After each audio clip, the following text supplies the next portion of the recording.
Merry Christmas everyone. God, I've come over to the plot today and it's almost that time now where we'll start sowing out onions. I was distracted by Linda and Doug. They've come over. We just swapped out Christmas presents, had a bit of bubbly, some cake, and yeah, it was really nice. So now I need to get in the tunnel. Everything is looking grand on here. These are not my ears.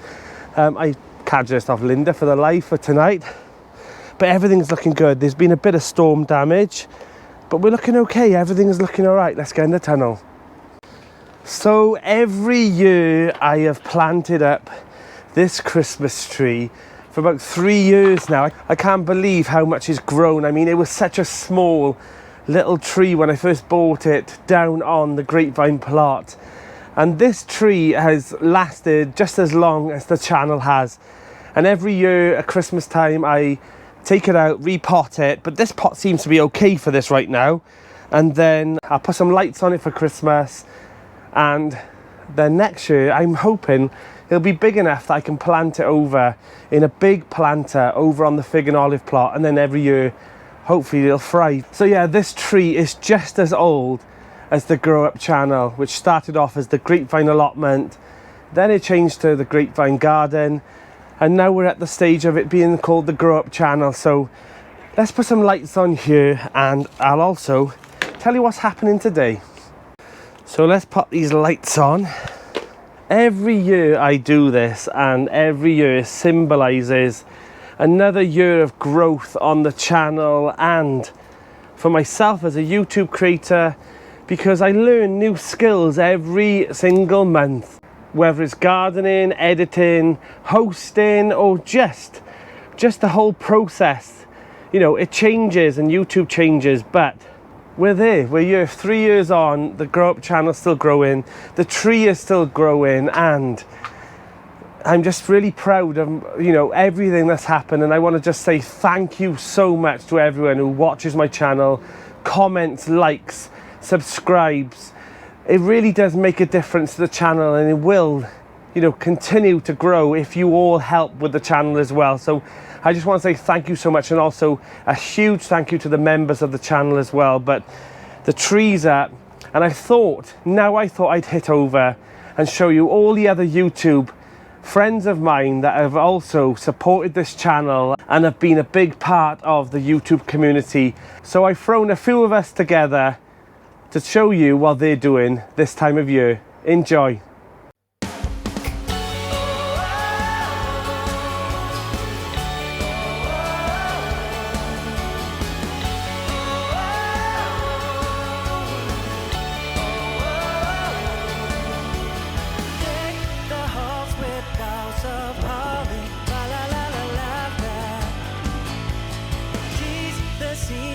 To be jolly, la la la la la la.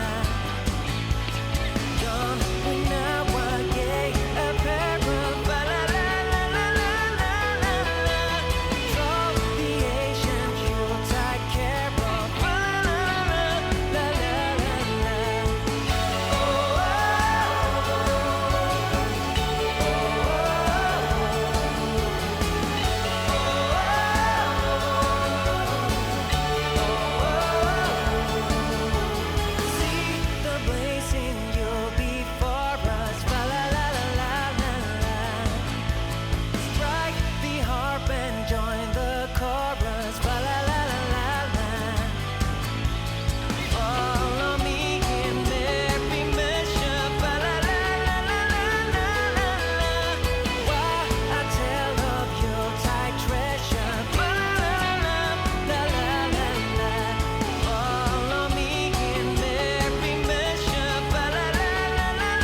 Happy Christmas, everyone.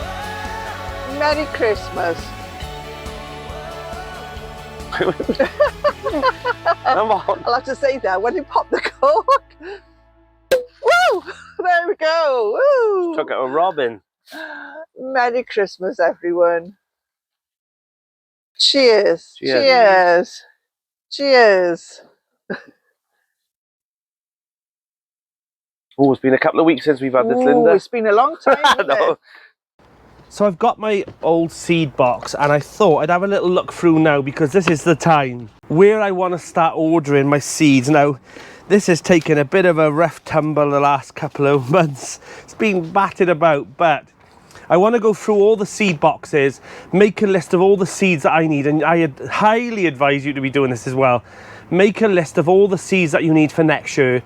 Try and make sure that you've got enough space for it as well. And then try and put them into the months that you will be sowing them. I tend to make like a table sort of style of like the name, when I'm going to sow it, when it's going to be harvested, and if I need to put something else in a month or two before, sow it ready to go into that space. So it's nice to get a bit organized now. With Christmas is almost over. We need to start focusing now on spring. Spring's going to be here before you know it, and you want to have all your seeds ordered. Make sure you get those seeds that might go out of stock as well. Onions is next, so Boxing Day is normally traditionally when you sow onions.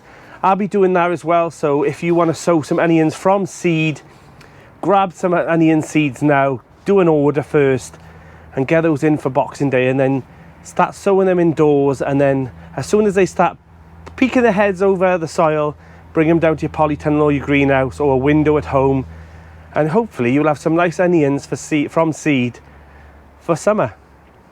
Now, the benefits from doing it from seed is that onion sets, as much as they're really good and they're already being grown for you, they do tend to bolt a lot as well, especially the red sets.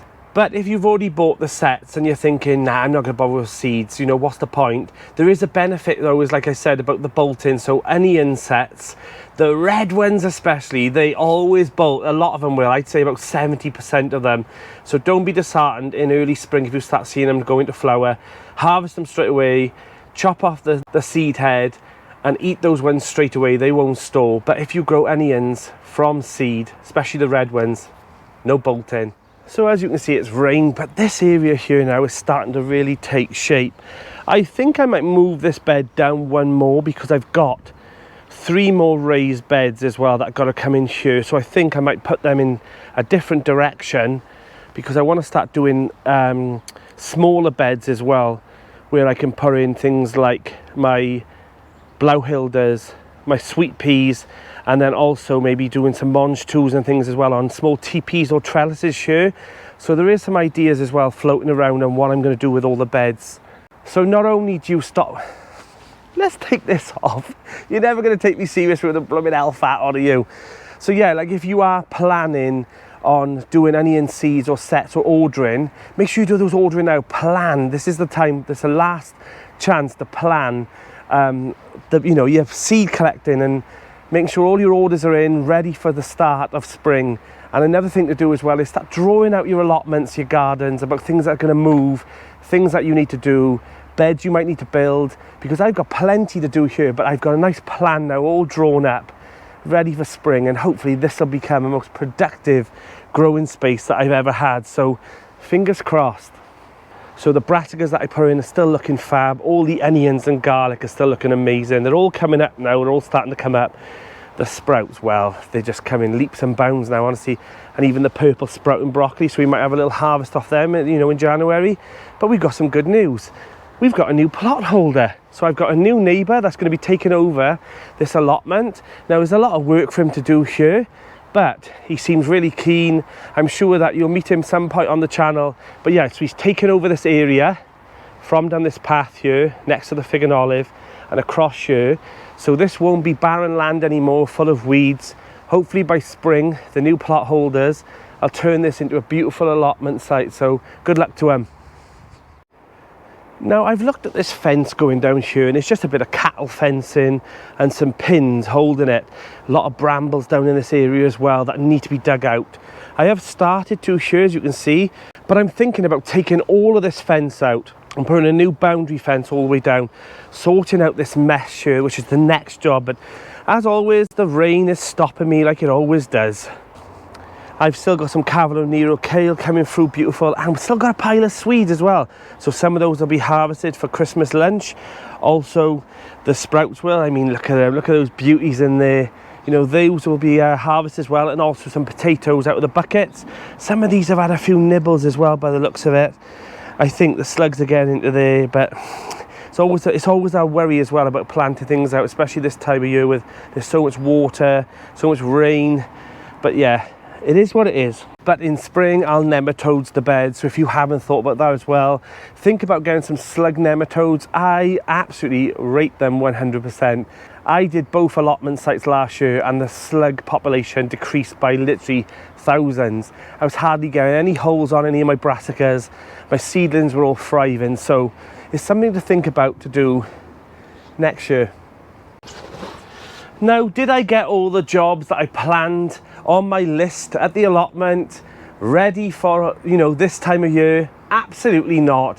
And I'm sure you're in the same position as well. I'm sure you're there thinking, I wish I got more done. And that's okay, don't worry about it. There's plenty of time to catch up in spring, but you cannot stop the weather. And that's the sad reality is that nature will always find a way and it will always battle you back, but get as much as you can done. And you know, what jobs have you had on your list and it's been there for months? So maybe prioritize them.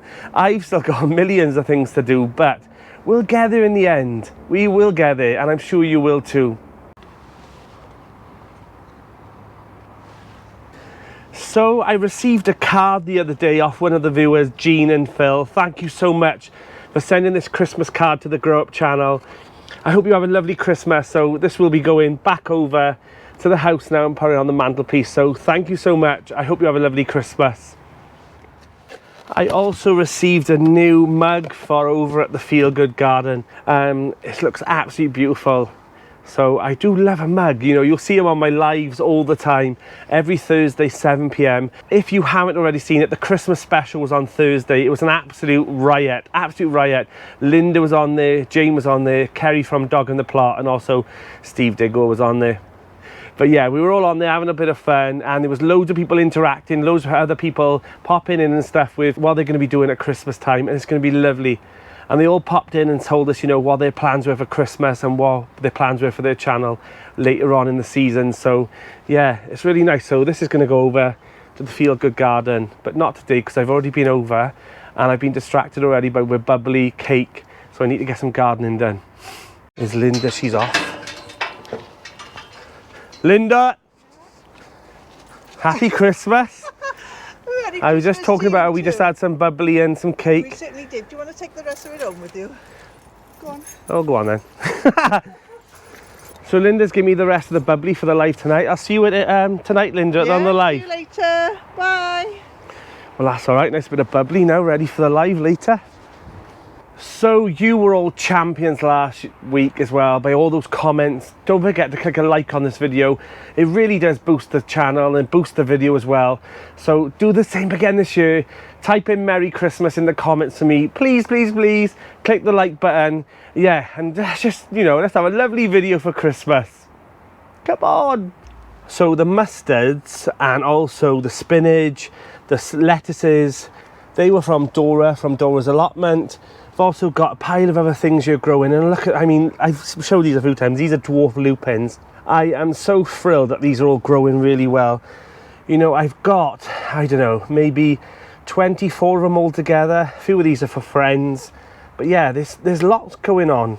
All the spring cabbages, the broccolis, the collies, and all grown indoors. I showed you the ones outdoors, and they weren't doing too good. But I mean, look at them in here. They're looking absolutely beautiful, not a bite mark on them. There is a few things coming through, like some seeds and some weed seeds, some nasturtiums, but we'll sort all them out. All those things can be done. But I mean, look how beautiful they all look. So growing indoors definitely does make a difference. So I think it's confirmed that from next year, I'm not going to be growing spring cabbages outside. I'm definitely going to be using the polytunnel for indoor growing because they're just protected. You know, they're watered anyway, they're taking moisture from outside, you know, in the soil, and they're just protected better in here, and I just seem to have more success with them. So From this year, I've learned now that this is 100% the way I'm going forward with it. Growing my spring cabbages indoors over winter. So maybe try it too. So we had another storm the other day, not Storm Dara, we've had another one, I don't even know what name it is this week, but it's been another one. It's been absolutely horrific. It was supposed to be really sunny today, really sunny, loads of job to do, and then me and Linda ended up in another rainstorm over in her plot, ended up in the shed with a bottle of bubbly and loads of goodies. But one thing I want to do as well, I want to dig up my parsnip that I've grown. It was a Gladiator F1, and I want to see, have I grown a parsnip, or has it forked and it's gone absolutely everywhere? We shall see. Let's have a look. Now, I sowed these at the start of the year, and this has probably took a bit of battering here. I did have a few that come through a little bit, but I'm hoping, please be a parsnip. Let's have a look. Oh, have I grown one? It's a Christmas miracle, honestly. Let me show you this. Look at this parsnip. Honest to God, it is absolutely perfect. It's a beauty. It probably could have gone in for longer, but I mean, I'm happy with this Gladiator F1. Look at that for Christmas. That's going to be absolutely perfect. My family are going to be so thrilled. I can't believe I finally grown a parsnip. I mean, there's the little things, isn't it? You know, the little things that you grow sometimes. People will be like, it's only a parsnip. I buy it from the supermarket every week. But the fact that you can grow one and look at it. Oh, honestly, made my day, this has. I've just realised there's another one quite close to it as well, so let's have a look. Yeah, this one's forked. Well, that's not too bad though, it's still alright. It's forked a little bit. But I'm overall pleased that I managed to grow some Gladiator F1 parsnips. Success. Do you know what? Stuff like this really spurs me on. It's the little things, honestly. It really is the little things, like growing a parsnip. Do you know what I mean? Who would have thought, you know, 20 years ago, I would have been worried about growing a parsnip. But here I am, really excited just before Christmas that I managed to grow something that I couldn't grow before. So next year, I'm definitely going to be growing Gladiator F1 parsnips, and I might even have a designated bed for it. So yeah, I'm pleased with that. So what's been your major success this year on your allotment, in your garden? What thing did you think, I'm going to try, and I really mastered it? Because I've mastered one thing and there's always a million things that I still need to improve on, or a pest or a problem has occurred. But for now, I'm taking the small wins. So I just want to say a huge happy Christmas, and I hope you have a beautiful new year as well. And thank you again so much for all the support that you've given to the channel throughout the last couple of years, and I honestly cannot tell you enough how much it means to me. So again, thank you so much to everyone who watched the channel. I hope you all have what you want for Christmas, especially garden related. I'm Danny, and this is Grow Up. Merry Christmas.